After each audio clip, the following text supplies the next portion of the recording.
درود دوستای خوشگلم، بریم یه ویدیو آموزشی از حنای ابرو رو با هم دیگه ببینیم.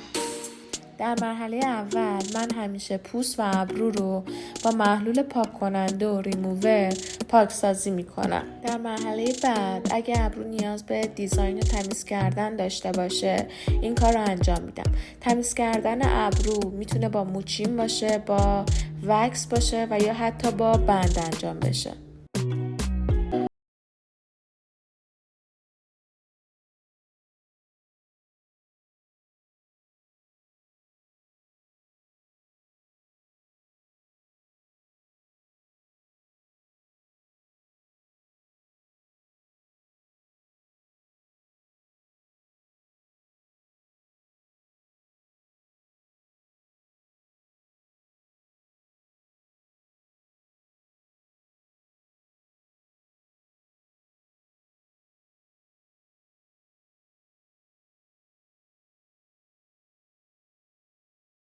ترکیب حنا هم من یک توضیح رو بدم که تمام پک های حنایی که شما میخرین شامل پیمانه‌ای که حنا رو باهاش بریزین و فیکساتور هست.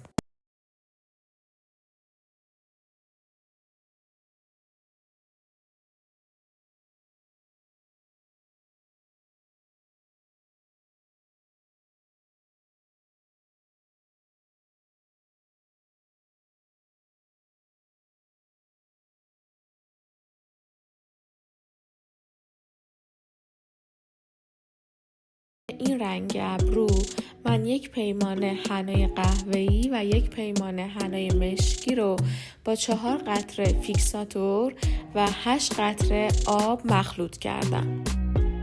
حنای ابرو چند نکته ریز داره که من اونا رو هم بهتون بگم.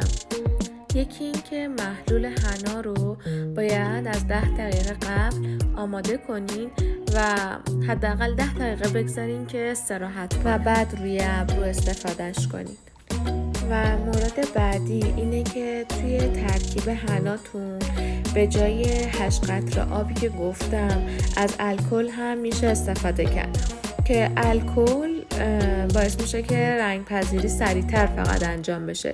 یعنی اگه محدودیت زمان داشته باشین به جای آب میتونین از